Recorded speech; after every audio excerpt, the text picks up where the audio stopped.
Alô, bom dia. Sou Fernando Moura, editor da revista SET. Estou com Matt Silva, CEO da SET Group. Acaba de terminar o segundo dia do 7h30 e hoje um dia interessante porque se falou de tecnologia, mas também se falou de mercado e estrutura. E uma das discussões de hoje foi exatamente a questão da IA generativa e a partir disso dizia o keynote de hoje, Matt, do IABM, que uma das discussões de futuro é desinformação e a partir daí biosintéticos gerados. A pergunta para vocês como distribuidores de tecnologia é como é que se faz, porque é uma questão até ética, a questão de vender produtos que produzem conteúdo artificialmente e como se posicionar frente a isso. Obrigado, Fernando. Vamos lá. Primeiro, assim, reconhecer que esse tema de autenticidade e provenância de conteúdo é altamente relevante, em particular hoje em dia, né? Porque com o auge aí da inteligência artificial generativa, a gente está enfrentando, a gente está falando aí de efetivamente a confiança que o público tem, que a audiência tem na mídia que está sendo divulgada, né? Isso afeta diretamente o relacionamento que uma empresa de mídia tem com sua audiência, né?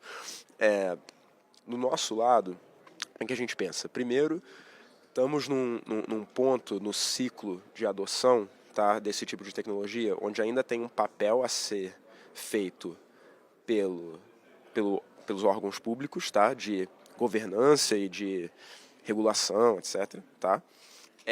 Tem um papel que a gente precisa fazer de diligência nas soluções que a gente está fornecendo e recomendando, tá? E geralmente o que a gente está usando na CAS como um ponto balizador?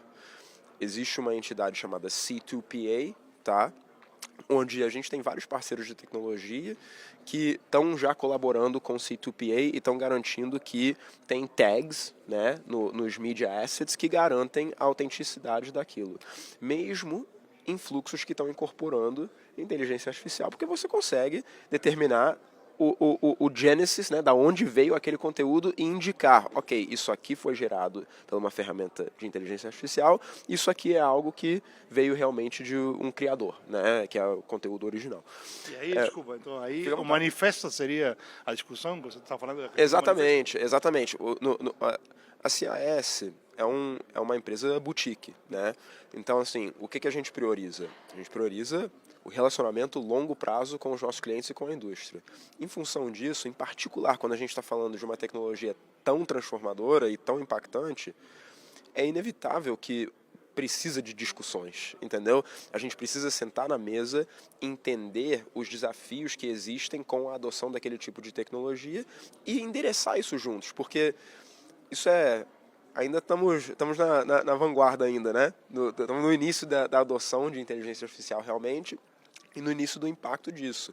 Então ainda tem muita discussão. E quando está sendo adotado esse tipo de tecnologia, esse tipo de ferramenta, com certeza esse pilar da segurança, da confiança e da autenticidade e provenância do conteúdo em si é um dos pontos chaves, além, obviamente, da eficiência operacional, do modelo de negócio, do impacto da tecnologia. Esse ponto aí é o ponto mais chave porque está impactando e tem o potencial de impactar como a audiência engaja e como a audiência vê e entende a mídia que está sendo, né, divulgada. Então, mas isso é uma discussão inerentemente com qualquer projeto, quando está sendo considerado esse tipo de ferramenta, e a gente está recomendando, em geral, ferramentas que já estão pensando nisso e já estão participando desse tipo de fórum, por exemplo, o C2PA, que a gente tem vários parceiros que já estão dando suporte a C2PA. Então, geralmente a gente vai nessa avenida já recomendando alguém que nitidamente estão pensando já, obviamente, nesse desafio.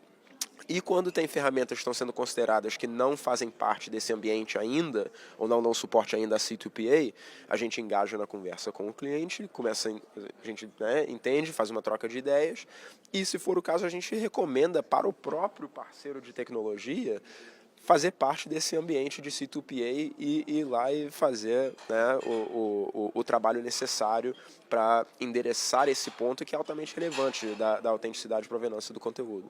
A segunda pergunta que eu queria fazer, Mats, tem a ver com uma entrevista que a gente já fez há algum tempo atrás, acho que 2 anos por aí, e onde eu falei com você e você falava sobre a questão de que nesse momento havia uma discussão ainda sobre se a cloud era on-prime, como se era híbrida, não híbrida, e hoje ficou claro aqui pelo que vocês falaram no painel de que a cloud está consolidada. E então, ela ficou híbrida mesmo?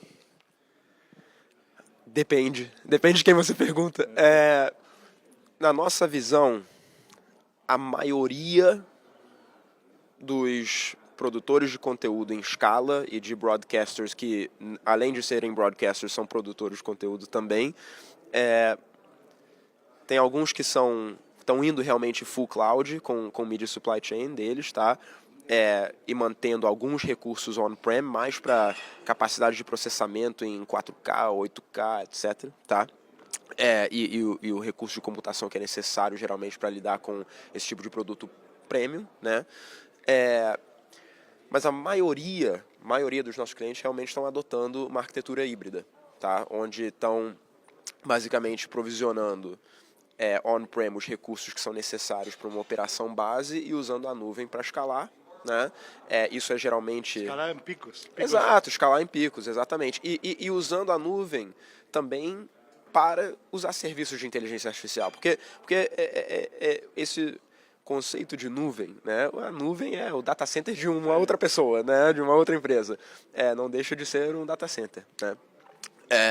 Então, assim, depende muito da visão de cada cliente. Em geral, está consolidada esse segmento de cloud, na nossa visão, e a indústria como um todo tem um grau de maturidade hoje em dia, comparado com 5 anos atrás, que já deu para entender e desenvolver a tese e ver na prática alguns use cases e alguns success cases e tal como exemplos, tá? De adoção de cloud, tanto full cloud quanto ambientes híbridos. Eu acho que é isso.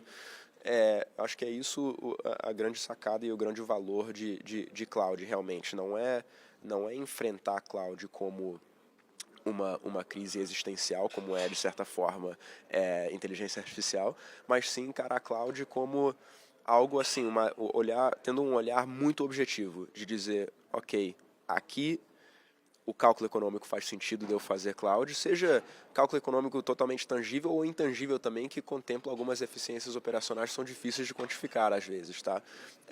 Então, assim, quando a gente olha a adoção de cloud, para algumas empresas, dependendo de como eles estão transicionando e transformando a operação e a lógica de business e de negócios deles, tá? Aí faz sentido fazer full cloud. Mas a maioria que a gente está vendo, em particular, no que a gente chama de Tier 1,5 e 2 e tal, em termos de escala e tamanho de operação e complexidade, a gente vê mais ambientes híbridos, realmente, hoje em dia. Perfeito. Então vamos lá, para fechar.